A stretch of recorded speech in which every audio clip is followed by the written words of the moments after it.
જ્યારે જ્યારે આપણે પણ મનના ભરોસે આ જીવનને છોડીએ છીએ, દેહને છોડીએ છીએ, ત્યારે મન કંઈક ને કંઈક ઉત્પાત લાવે છે. આ મનનો સ્વભાવ એવો છે ને, ઘણી વાર લોકો એમ કહે કે અમારું મન ભટકે છે બહુ. સેવામાં બેસીએ ને મન ભટકે. લોકો જ્યાદાતર પ્રશ્નો આ જ હોય ને લોકોના. જો સેવામાં બેઠા એનું સૌથી પહેલો પ્રભાવ, ઠાકોરજીની કૃપા જુઓ, સેવામાં બેસતા જ ભાન તો થયું કે મારું મન ભટકે છે. નહીં તો દિવસમાં 24 કલાક ક્યારેય ભાન જ નથી થતું કે મન તો ભટકે છે. પણ સેવાનો પ્રભાવ સૌથી પહેલા. ઘણી વાર લોકો કે મન સેવામાં બેસતા જ બધા ખોટા વિચારો આવે દુનિયાભરના. ખરેખર જોવા જાવ તો એમ નહીં વિચારવું કે વિચારો આવી રહ્યા છે. હંમેશા એવું વિચારું, સેવામાં બેઠા હોય ને, ચલો આ વિચાર પણ ગયો, આ વિચાર પણ ગયો, આ વિચાર પણ ગયો.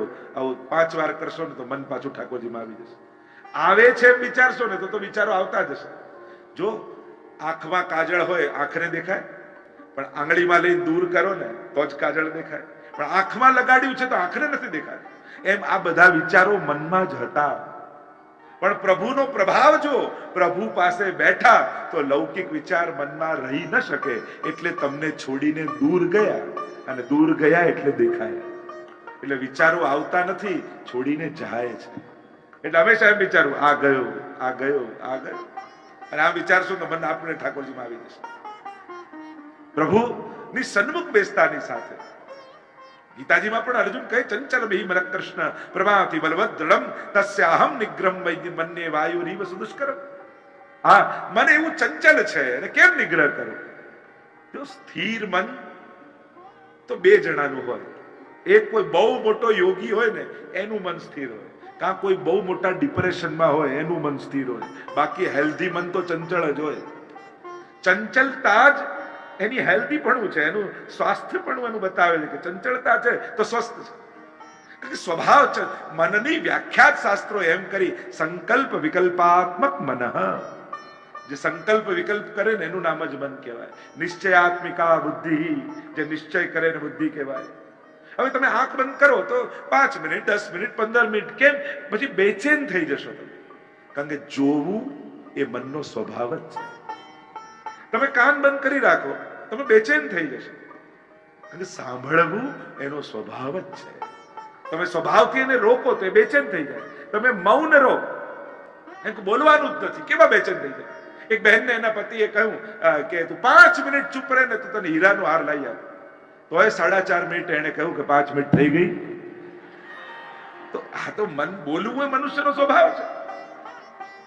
એમ તો બોલવાનું જ નથી, કેવા બેચે? એમ તો બોલવું સ્વભાવ છે, નેચર છે, જીવવાનો સ્વભાવ છે. એમ સંકલ્પ વિકલ્પ એ મનનો સ્વભાવ છે. તમે એની ચંચળતાને પકડવાની કોશિશ ન કરો. સ્થિર કરવા માટે માણસો એટલી બધી મહેનત કરે ને, આવું માહોલ બનાવો, આવું બનાવો, અંધારું કરો ને, મીણબત્તી કરો ને, સુગંધ કરો ને, હવે હું બેસું, મન સ્થિર થાય, એકાગ્ર થાય. સહેજ કંઈક થયું એટલે મન ગયું. કેટલી બધી એક વસ્તુ સમજી લો, મનનું ગણિત સમજો. એ કોઈ ફિઝિકલ વસ્તુ નથી કે તમે એને પકડવાની લગાવવાની મહેનત કરો છો. કથામાં એ લોકો મનથી ગાઓ ને ભાવથી ગાઓ ને ભાવથી ગાઓ. ભાવ કોઈ વસ્તુ છે કે પકડીને લગાડી દઈએ? ભાવથી સેવા કરજો ને ભાવથી ભાવ કોઈ વસ્તુ હોય તો લગાડી દઈએ. કોઈ વસ્તુ તો છે નહીં કે બાયપાસ થતું હોય ને હાર્ટ ખોલતા હોય કોઈ ડોક્ટર અને આપણે કહીએ કે કિલો પ્રેમ ને કિલો ભાવ નાખી દેજો ને ખોલો જ છો. તો એવું તો છે નહીં, કોઈ વસ્તુ તો છે નહીં. આ તો ઇમોશન્સ છે.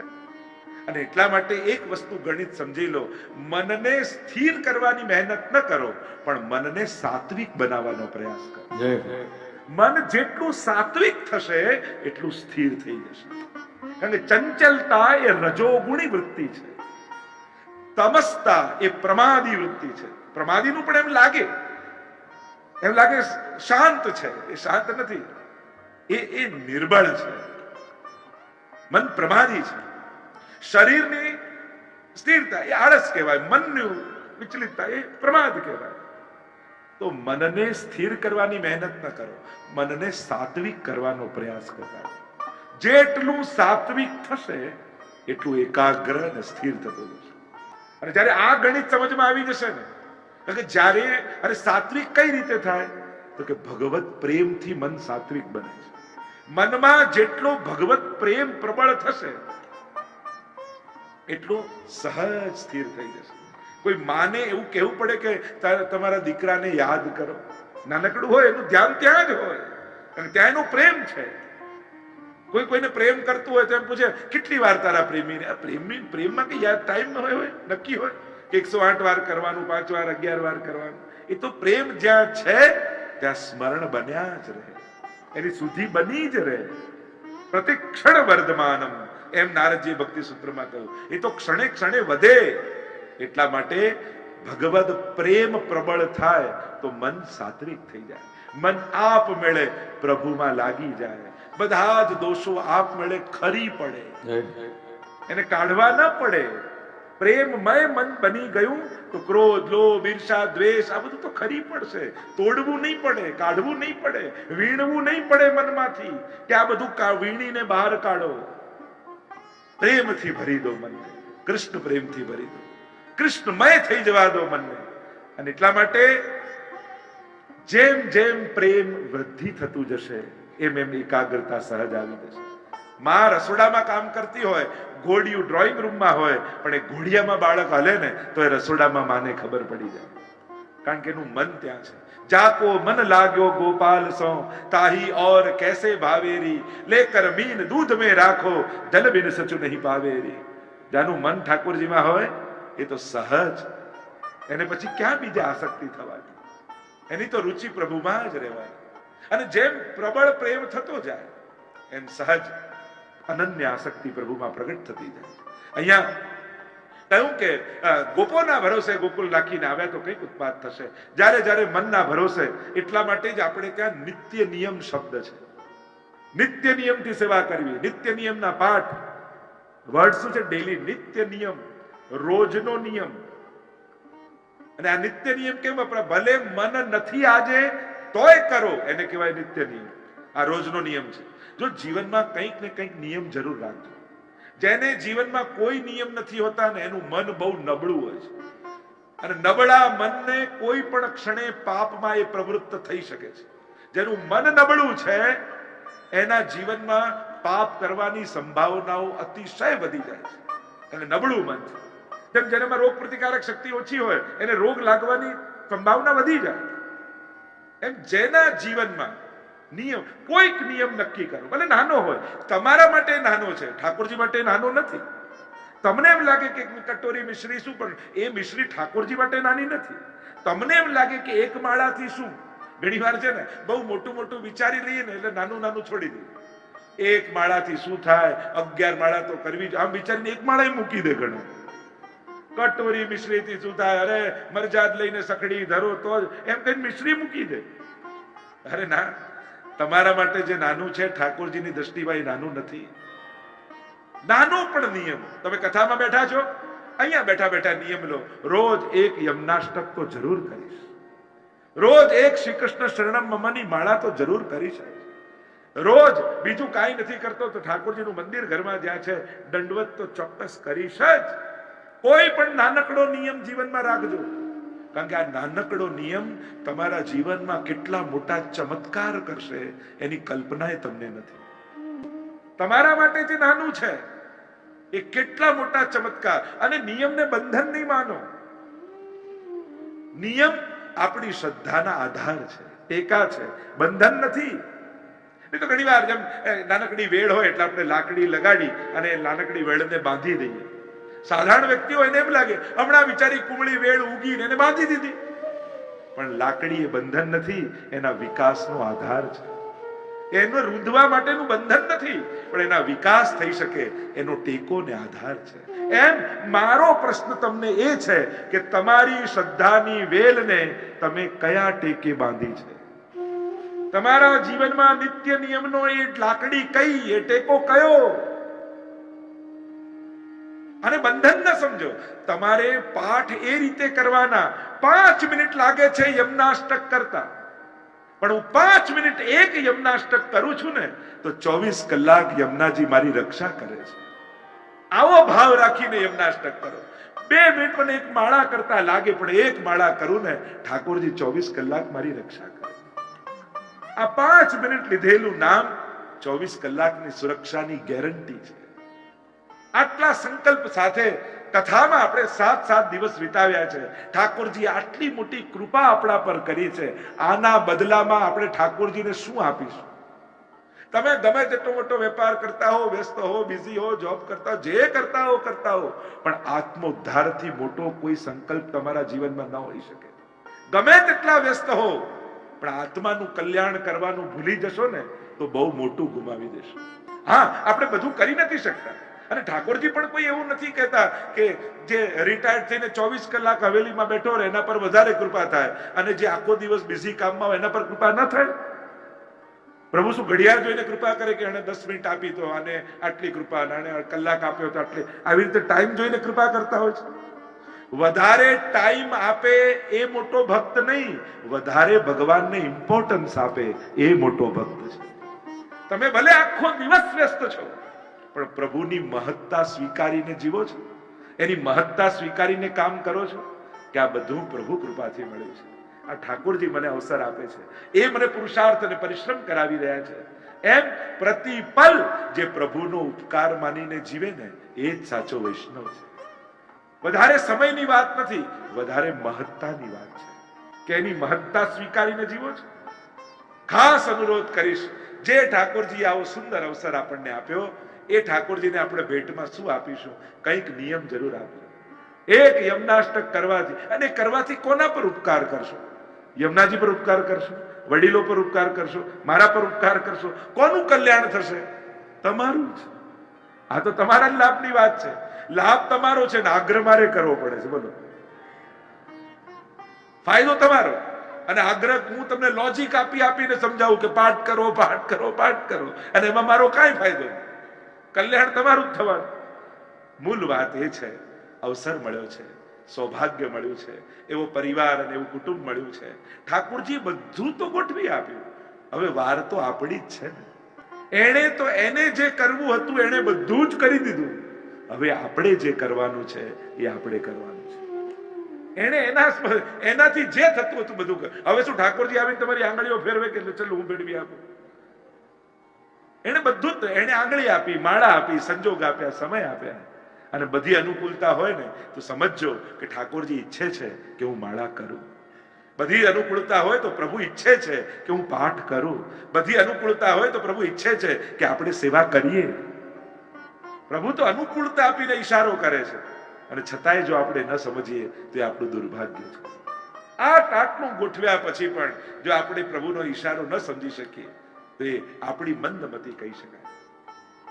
ગોપોના ભરોસે ગોકુલને રાખશો, કંઈક ઉત્પાત થશે. આમ કહી અને કહ્યું તમે શીઘ્ર જાઓ. અને અહીંયા કંસે મોકલેલી પૂતનાએ પ્રવેશ કર્યો. અને સુખદેવજી વર્ણન કરતા બોલ્યા, કંસે મોકલેલી કોણ છે? પૂતના. કેવી છે? બાલઘાતીની, ઘોરા. એવી ભયંકર પૂતનાએ બ્રજમાં પ્રવેશ કર્યો. મહાપ્રભુજી આજ્ઞા કરે છે કે આ પૂતના કોણ છે? તો કે અવિદ્યા છે. અને અવિદ્યા પૂતના પંચ પર્વા છે, 5 પર્વ છે એના: દેહાધ્યાસ, પ્રાણાધ્યાસ, ઇન્દ્રિયાધ્યાસ, અંતઃકરણાધ્યાસ અને સ્વરૂપ વિસ્મૃતિ. આ 5 અધ્યાસ લઈને આવેલી પૂતના છે. અને જ્યાં સુધી આ 5 અધ્યાસ જીવને લાગેલા છે ને ત્યાં સુધી રાસનો એને અધિકાર મળતો નથી.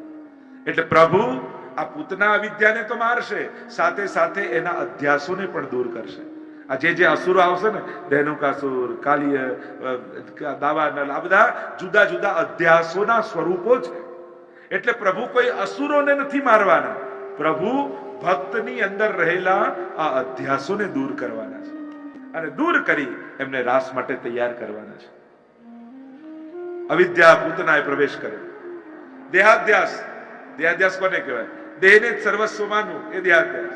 શરીરના સુખ માટે જીવવું એ દેહાધ્યાસ. અરે લહેર કરો ને મર્યા પછી કોણ જોવા આવ્યું છે? આ જે વૃત્તિ છે ને આ દેહાધ્યાસની વૃત્તિ છે. એને ખબર નથી આ મૃત્યુ એ અંત નથી, જીવન પૂર્તિ નથી હોતી, મુકદ્દરની સમસ્યાઓ મૃત્યુને બાદ પણ રહી ગઈ છે હસ્તરેખાઓ. આ તો અનંત યાત્રા છે. માણસ એમ કે ખાલી હાથે આવે ને ખાલી હાથે જાય ના, કેટલું લખીને લાયો છે એને કેટલું લખીને ગયો છે માણસ. કેટલું લખીને માણસ જાય છે. આ કર્મની કલમે માણસે કેટલું લખ્યું છે, અને એ બધું લખેલું એને જ વાંચવાનું છે. એને જ વાંચવાનું રહેશે. આમ દેહાધ્યાસ, પ્રાણાધ્યાસ, યોગીઓને પ્રાણાધ્યાસ છે. એમને થાય કે બધું પ્રાણાયામથી જ ચાલે છે, પણ ભૂલી જાય કે માણસ જન્મ લે ત્યારે એને શ્વાસ લેતા કોણ શીખવાડે છે? આ તો બધું ચાલી રહ્યું છે. ઇન્દ્રિયાધ્યાસ, ઇન્દ્રિયોની સુખ માટે જ જીવવું ઇન્દ્રિયાધ્યાસ. અંતઃકરણાધ્યાસ, મન બુદ્ધિ ચિત્ત અને અહંકાર અને અંતઃકરણ કહેવાય. અને સ્વરૂપ વિસ્મૃતિ, પોતાના સ્વરૂપનું અજ્ઞાન, આ સૌથી મોટો અધ્યાસ છે. હું કોણ છું આનું અજ્ઞાન, એ સૌથી મોટું અજ્ઞાન માને છે. કારણ કે જે દિવસે માણસને સ્વરૂપનું ભાન થઈ જશે, હું વૈષ્ણવનો દીકરો, હું વૈષ્ણવ, આ જ્યારે ગૌરવ થશે ને પોતાની જાત ઉપર, કારણ કે જેને પોતાની જાત પર ગૌરવ નથી હોતો એને ક્યાંય જીવનમાં સન્માનનો અનુભવ નથી થતો. જેને પોતાનાથી તૃપ્તિ નથી હોતી એને કોઈ વસ્તુ સુખી નથી કરી શકતી, તૃપ્ત નથી કરી શકતી. વૈષ્ણવતાનું ગૌરવ જીવનમાં જોઈએ છે. આમ 5 અધ્યાસ પૂતના સુંદરીનું રૂપ લઈને આવી. વિચાર કર્યા કે જે નવજાત બાળકો હોય ક્યાં એક એક હું ગોતવાની, જેટલા નવા જન્મેલા બાળક હોય સ્તનમાં વિષ લગાવીને આવી અને જે બાળક જન્મે એને વિષપાન કરાવી દઈશ, ત્યાં જ મરી જશે, એટલે પછી કંસનો શત્રુ પણ સમાપ્ત થઈ જશે. આમ વિચાર કર્યો. બાળકોના પ્રાણ લેતી લેતી પૂતના પ્રવેશ કરે છે. અને પ્રવેશ કર્યો પૂતનાએ. જેટલા બાળકો નવા ખબર પડે સ્તનપાન કરાવે, પ્રાણોના કર્ષણ કરે, અને પૂતના પરિભ્રમણ કરતી કરતી નંદાલય તરફ આવે. નંદાલયનો મોટો દ્વાર જોયો, સમાચાર મળ્યા કે અહીંયા પણ બાળકનો જન્મ થયો છે, અને પૂતનાએ પ્રવેશ કર્યો નંદાલય. પ્રભુ યશોદાજીની ગોદમાં છે, ખબર પડી કે પૂતના પ્રવેશી રહી છે, ત્યાં જ પ્રભુએ નેત્રો બંધ કરી લીધા. અનેક આચાર્યોએ જુદા જુદા અર્થો કર્યા કે પ્રભુએ દ્રષ્ટિ કેમ ના આપી પૂતનાને, નેત્રો બંધ કેમ કરી લીધા. એક અર્થ એમ કર્યો કે આ તો બાલઘાતીની છે, આનું મુખ જોવા જેવું નથી. એક અર્થ એમ કર્યો કે પ્રભુની દ્રષ્ટિમાં જ્ઞાન છે અને પૂતના અવિદ્યા રૂપ છે, અને જો જ્ઞાન અવિદ્યા ઉપર પડે તો ત્યાં જ સમાપ્ત થઈ જાય, તો પૂતના વધની લીલા ન થાય. એક અર્થ એમ કર્યો કે ઠાકોરજી આંખ બંધ કરીને વિચાર કરે કે મારી માં કેટલી, એક તો દેવકી માં, બીજી યશોદા માં, ત્રીજી રોહિણી માં, તો શું આ ચોથી માં છે જે મને પૈપાન કરવા આવી રહી છે. એક અર્થ એમ કર્યો કે પ્રભુ આંખ બંધ કરીને મહાદેવજીને યાદ કરે છે અને કહે છે કે હું તો માખણ મિશ્રી ખાવા આવ્યો છું, આ વિષપાન કરવાનું કામ તો આપનું છે, આપ આવો ને પીઓ. અનેક અનેક અર્થો કરે. એક અર્થ એમ કર્યો કે આ તો પુષ્ટિ લીલા છે, હું તો પુષ્ટિ પુરુષોત્તમ છું, અને પુષ્ટિ પુરુષોત્તમ ગુણોનું ગ્રહણ કરે પણ દોષનું દર્શન ન કરે. વિષ લગાવવું એ દોષ છે, પૈપાન કરાવવું એ ગુણ છે, એટલે દોષોનું દર્શન નહીં કરું પણ ગુણોનું ગ્રહણ કરીશ, એટલે પ્રભુએ નેત્રો બંધ કરી દીધા. એક અર્થ એમ કર્યો કે આ મને પૈપાન કરાવવા આવી છે, તો આને હું કઈ ગતિ આપું. ધાતૃ ચિતામ તતોન્યમ કંબા દયાલુ શરણમ વ્રજે. તો શું આ મારી ચોથી માં છે. એક અર્થ એમ કર્યો કે ભગવાન દર્શન બધાને આપે છે પણ દ્રષ્ટિ બધાને આપતા નથી. શ્રીનાથજી જાઓ, નાથદ્વારા જાઓ, હજારો લોકો શ્રીનાથજીના દર્શન કરે, પણ શ્રીનાથજીની દ્રષ્ટિ કોના ઉપર પડતી હશે. પ્રભુ નજર બધાને આપતા નથી, કારણ કે પ્રભુની દ્રષ્ટિમાં તો અમૃત છે. હજારોની ભીડ હોય, શ્રીનાથજીની સન્મુખ ઉભા હો, એમ થાય કે બધા શ્રીનાથજીને જોઈ રહ્યા છે. શ્રીનાથજી કોને જુએ? એક ઉપાય તમને બતાવો. શ્રીનાથજીની સન્મુખ આવો ને ત્યારે હે વલ્લભ, શ્રી વલ્લભ, શ્રી વલ્લભ, શ્રી વલ્લભ એમ જોર જોરથી ઉચ્ચારણ કરશો ને તો નિશ્ચિત ખાતરીપૂર્વક કહું છું, વલ્લભનું નામ જ્યાં ગૂંજતું હોય ને ત્યાં શ્રીનાથજીની નજર તો અચૂક પડી જાય. કોના ઉપર દ્રષ્ટિ પડે? જેના ગળામાં મહાપ્રભુજીની કંઠી હોય એના ઉપર શ્રીનાથજીની દ્રષ્ટિ પડે. જેના મુખમાં શ્રી વલ્લભનું નામ હોય એના ઉપર દ્રષ્ટિ પડે. જેને નિત્ય વૈષ્ણવનો સંગ મળતો હોય એના ઉપર ઠાકોરજીની દ્રષ્ટિ પડે. જે નિત્ય ભગવત સેવામાં પહોંચતા હોય એના ઉપર શ્રીનાથજીની દ્રષ્ટિ પડે. અહીંયા પૂતનાને ઠાકોરજીએ દ્રષ્ટિ ના આપી, બાલઘાટીની છે. આવી તો ખરી પણ પ્રભુની નજરથી વંચિત રહી ગઈ. સુંદરીનું રૂપ લઈને આવી યશોદાજીની પાસે બેસી ગઈ અને આવીને ચર્ચા કરવા લાગી. યશોદાજીને પણ થયું કે ક્યાંકની રાણી લાગે છે. મારા લાલનના સુયશ સાંભળી અને ખેંચાઈને એના દર્શન કરવા માટે આવી છે. જોને મારા લાલનનો યશ કેવો ફેલાયો છે. વાત કરતા કરતા એવા મોહી લીધા યશોદાજીને, અને યશોદાજીને કઈ ગ્રહ કાર્ય યાદ આવ્યું. એટલે કહેવા લાગ્યા યશોદાજી કે બહેન થોડી વાર મારા બાળકને સાચવીશ, હું હમણાં ગ્રહ કાર્ય કરીને આવી દઉં. પૂતનાને તો જે મોકો જોઈતો હતો મળી ગયો. લાલન આવ્યા ખોળામાં, અને ખોળામાં આવ્યા યશોદાજી ગયા ઘરમાં કાર્ય કરવા માટે, ચારે બાજુ દ્રષ્ટિ કરીને પૂતના જુએ છે, કોઈ જોતું તો નથી ને, અને જોયું તો કોઈની નજર છે નહીં, કોઈ આજુબાજુ દેખાયું નહીં, અને પોતાના સ્તનનું પાન કરાવવા લાગી લાલન. પ્રભુને થયું આના પર તો કૃપા કરવી જોઈએ. કહેવાય છે કે આ બલિરાજાની બહેન હતી, જ્યારે વામન ભગવાનને જોયા ત્યારે એમ થયું કે આના જેવું મારા બાળક હોય તો મને કેવો આનંદ આવે, એને પયપાન કરાવવાનો કેવો આનંદ આવે. અને જ્યારે વામન ભગવાન વિરાટ બન્યા અને બધું જ લઈ લીધું, ત્યારે બીજો ભાવ એવો આવ્યો કે આને તો મારી નાખવો જોઈએ. બે ભાવ આવ્યા એટલે ઠાકોરજી બંને મનોરથોને પૂરા કર્યા. જેનો જેવો ભાવ ઠાકોરજી એવા પૂરા કરે. જો પૂતનાના પ્રાણોના કર્ષણ પરમાત્મા કરી રહ્યા છે. સા મુંચ મુંચતી પ્રભાષિણી, જોર જોરથી બૂમો પાડવા લાગી, છોડ છોડ કરીને. પ્રભુએ અર્થ કર્યો કે આ લોક અને પરલોક બંનેથી મને છોડાવ અને મારો સ્વીકાર કર. પૂતના 6 કોસ લાંબી થઈને પડી, વિકરાળ રૂપ ધારણ કર્યું. પ્રાણોના કર્ષણ પરમાત્માએ કરી. આચાર્યોએ અર્થ કર્યો, જો પૂતના પ્રભુને મારવાના ભાવથી આવેલી, વિષ લગાવીને આવેલી.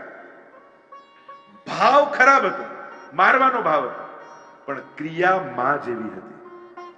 ઘણી વાર વૈષ્ણવ એમ પૂછતા હોય કે અમે સેવા તો કરીએ પણ અમારી અંદર ભાવ ન હોય અને કઈ મન લાગતું ન હોય ઠાકોરજીમાં, તોય ઠાકોરજી સેવા સ્વીકારે, સેવાનું ફળ અમને મળે. ઘણી વાર લોકો એમ કે અમારા ઘરે ઠાકોરજીને આનંદ તો આવતો હશે ને, એટલે આનંદ આવે છે એટલે જ બિરાજે છે, નહીં તો ક્યારના જતા રહ્યા હોય. તમારા ઘરે બિરાજે છે ને એ જ પ્રમાણ છે કે આનંદ આવે છે. તો ઘણા પ્રશ્ન કરતા હોય કે મન ન લાગે અને ભાવ ન હોય છતાંય ઠાકોરજી સ્વીકારે, ફળ આપે. અરે તમને અભાવ છે, પૂતનાને તો કુભાવ હતો. હવે પૂતનાને કયું ફળ મળ્યું? એનો ભાવ હતો એવું ફળ મળ્યું કે એની ક્રિયા હતી એવું ફળ મળ્યું.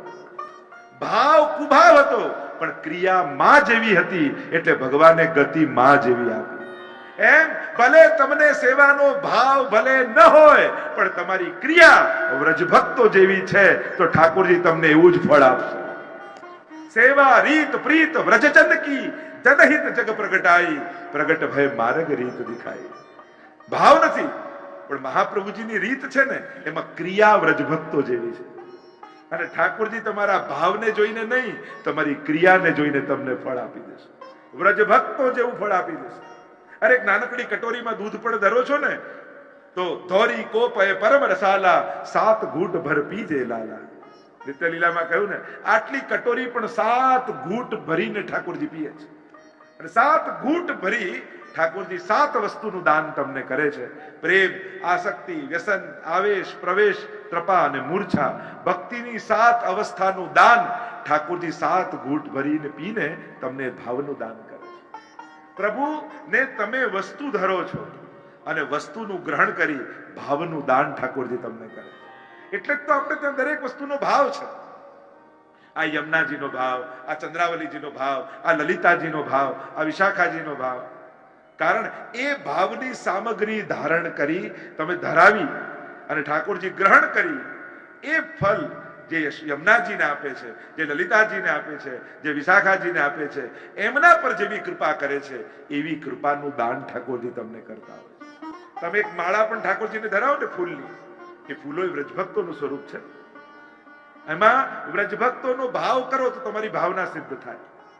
જેમ વ્રજભક્તોનો ભાવની માળા ઠાકોરજીને કંઠમાં ધરાવી તો એ વ્રજભક્તો પ્રસન્ન થઈ જાય. એ વ્રજભક્તો એમ વિચાર કરે કે એ વૈષ્ણવ તે મારો ભગવત સંબંધ કરાવ્યો તો જે સુખ મને મળ્યું ઠાકોરજી એ સુખ તને પણ આપે, મારા આશીર્વાદ છે. તમે એક જારી ભરી યમુનાજીની અને ઠાકોરજી પાસે પધરાવો ને તો યમુનાજી પ્રસન્ન થઈ જાય. અરે તે મારો ભગવત સંબંધ કરાવ્યો, જ્યાં તને આશીર્વાદ આપું છું, જે સુખ મને મળ્યું એ સુખ ઠાકોરજી તને પણ આપે. આમ વિવિધ ભાવની વસ્તુને સામગ્રી ધરાવી અને એ ભક્તોના આશીર્વાદ આપણે ગ્રહણ કરીએ છીએ, એમની કૃપાનો અધિકાર સિદ્ધ કરીએ છીએ. આવો ભાવ આપણે ત્યાં છે. તો પૂતનાના ભાવને ન જોયો, ક્રિયા જોઈને કૃપા કરી. એટલે કે પ્રભુ સન્મુખ કરાતી અલૌકિક ક્રિયાઓ પણ ફળ આપવા માટે સમર્થ છે. તમારા હૃદયમાં ભાવ ભલે ન હોય, ભાવની પ્રતીક્ષા કરતા રહેશો ને કે આ મનમાં ભાવ થાય, હૃદયમાં ભાવ થાય, પછી સેવા પધરાવું, પછી સેવા કરું, તો આખી જિંદગી ભાવ મેળવવામાં જતી રહેશે. પણ અભાવે પણ કરવા લાગશો ને તો ચોક્કસ ઠાકોરજી એક દિવસ ભાવનું દાન તમને કરી દેશે કે તારી આ ક્રિયાથી પ્રસન્ન થયો છું તો આ ભાવનું દાન હું તને કરું છું. આમ પૂતનાનો ઉદ્ધાર થયો. ભગવાનના નામ દ્વારા ભગવાનની રક્ષાને ઉલ્લેખ કરવામાં આવ્યો. આગળ અનેક પ્રકારની લીલાઓનું વર્ણન ઠાકોરજીની આવ્યું.